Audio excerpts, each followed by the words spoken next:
पाकिस्तान के नेता हर मंच पर रो रहे हैं कि उनके देश की बर्बादी के पीछे सिर्फ और सिर्फ भारत का हाथ है। लेकिन हकीकत कुछ और है। असल में भारत चुपचाप बैठा नहीं है, बल्कि ऐसी रणनीति पर काम कर रहा है जिससे पाकिस्तान की मुश्किलें और बढ़ती जा रही हैं। और मज़ेदार बात यह है कि भारत का असली टारगेट तो पाकिस्तान था ही नहीं। भारत की असली रणनीति तो चीन को घेरने की थी, लेकिन इस कदम ने पाकिस्तान की हालत और खराब कर दी। भारत ने एक ऐसा फैसला लिया जिससे चीन के 55 अरब डॉलर पूरी तरह डूब गए। और चीन का जो सपना था कि भारत की सीमा के अंदर से सीधा रास्ता बनाया जाए, वह चकनाचूर हो गया। इस पूरे गेम में भारत अकेला नहीं है, बल्कि ईरान और अफगानिस्तान भी उसका साथ दे रहे हैं। अब यहां कहानी और दिलचस्प हो जाती है। अफगानिस्तान को हाल ही में अमेरिका से जबरदस्त फंडिंग मिली, वहीं भारत ने ईरान में सीधे पैसे लगाने शुरू कर दिए। लेकिन सबसे चौंकाने वाली बात यह है कि पाकिस्तान की अपनी सेना को ही भरोसा नहीं कि वे एक साथ 2-3 मोर्चों पर युद्ध लड़ सकते हैं। और अब स्थिति यह हो चुकी है कि पाकिस्तान 1-2 नहीं, बल्कि 6 तरफ से घिर चुका है। एक तरफ भारत, दूसरी तरफ ईरान, तीसरी तरफ अफगानिस्तान, चौथी तरफ खुद बलूचिस्तान पाकिस्तान के खिलाफ खड़ा हो चुका है। पांचवीं तरफ पखनवा में भी विद्रोह की आग भड़क चुकी है। और छठे मोर्चे पर तालिबान और अमेरिका के नए समीकरण पाकिस्तान के लिए सिरदर्द बन चुके हैं। यहां एक और दिलचस्प मोड़ आता है। पाकिस्तान को लगता है कि ईद के बाद वह बड़ी सर्जिकल स्ट्राइक करके इन सभी समस्याओं को खत्म कर देगा। लेकिन क्या सच में ऐसा होने वाला है? पाकिस्तान की इस योजना से सिर्फ विद्रोह और तेज हो जाएगा। कई लोग बॉर्डर फेंस तोड़कर भारत में घुसने की कोशिश करेंगे, कुछ समुद्री रास्ते से भागेंगे और कुछ ईरान या अफगानिस्तान में पनाह लेने की कोशिश करेंगे। लेकिन क्या अफगानिस्तान इतना कमजोर है कि पाकिस्तान की चालें नहीं समझ पाएगा?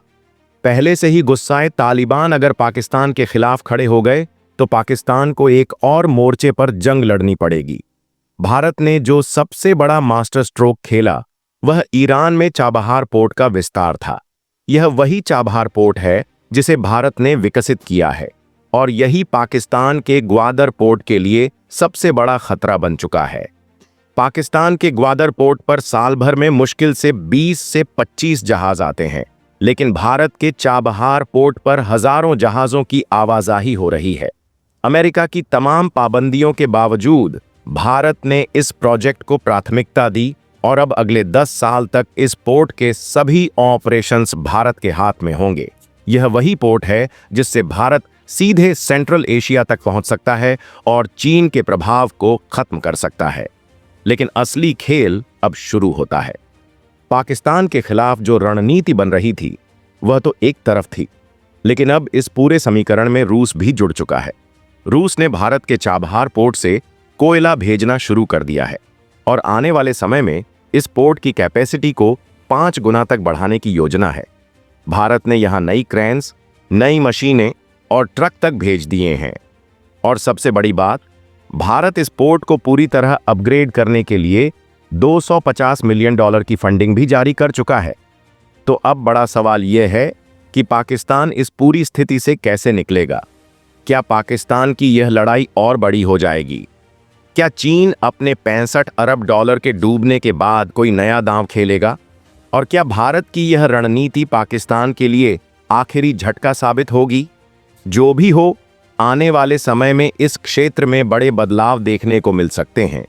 लेकिन इस बार खेल भारत के हाथ में है, और पाकिस्तान के पास अब कोई रास्ता नहीं बचा है। अब जो हालात बन रहे हैं उसमें पाकिस्तान के लिए कोई आसान रास्ता नहीं बचा।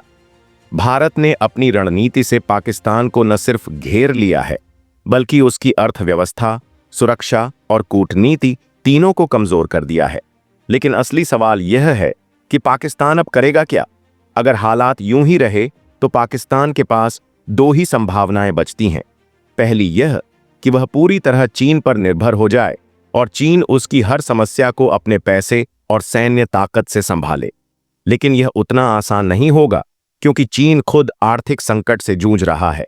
Belt and road initiative BRI के तहत उसने दुनिया भर में अरबों डॉलर लगाए, लेकिन उसका रिटर्न न के बराबर आ रहा है। पाकिस्तान के ग्वादर पोर्ट में उसने अरबों डॉलर झोंक दिए, लेकिन वहां के स्थानीय लोग चीन के खिलाफ खड़े हो गए। हर कुछ दिनों में वहां चीनी इंजीनियरों पर हमले हो रहे हैं, जिससे चीन को अपने ही प्रोजेक्ट की सुरक्षा के लिए अलग से खर्च करना पड़ रहा है। दूसरा रास्ता यह है कि पाकिस्तान अमेरिका के साथ फिर से दोस्ती करने की कोशिश करे, लेकिन यहां भी मुश्किलें हैं। अमेरिका को अब पाकिस्तान की जरूरत नहीं है, क्योंकि वह सीधे भारत और अफगानिस्तान के साथ काम कर रहा है।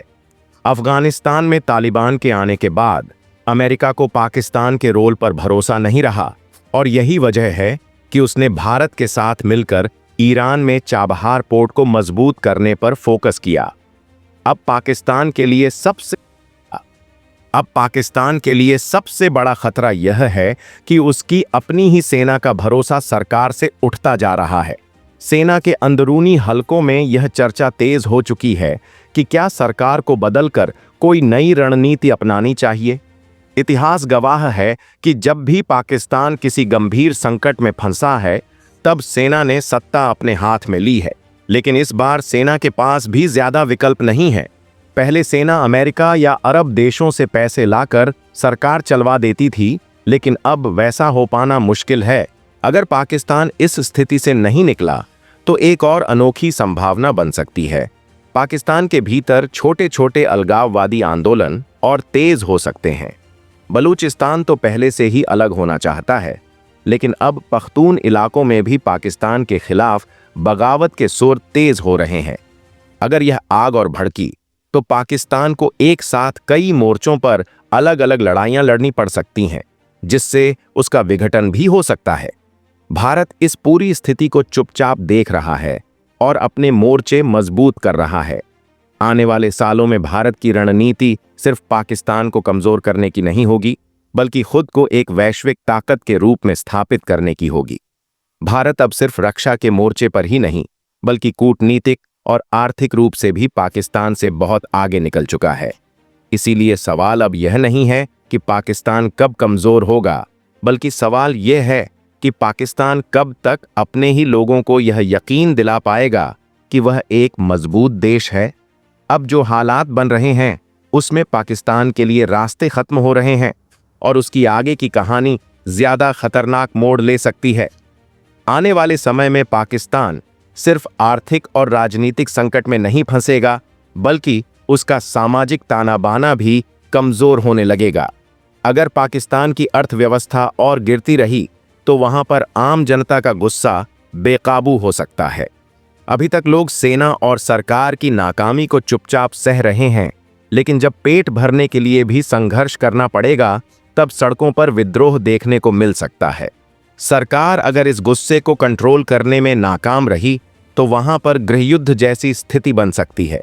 दूसरी तरफ पाकिस्तान का जल संकट अगले कुछ सालों में और खतरनाक हो सकता है। भारत पहले ही सिंधु जल संधि के तहत मिलने वाले पानी पर अपनी पकड़ मजबूत कर रहा है। आने वाले समय में अगर भारत ने अपने हाइड्रो पावर प्रोजेक्ट्स तेज कर दिए, तो पाकिस्तान के पास पीने तक का पानी कम पड़ सकता है। यह संकट भारत के किसी हमले से भी ज्यादा खतरनाक होगा, क्योंकि पानी के बिना वहां की कृषि और उद्योग दोनों खत्म हो जाएंगे।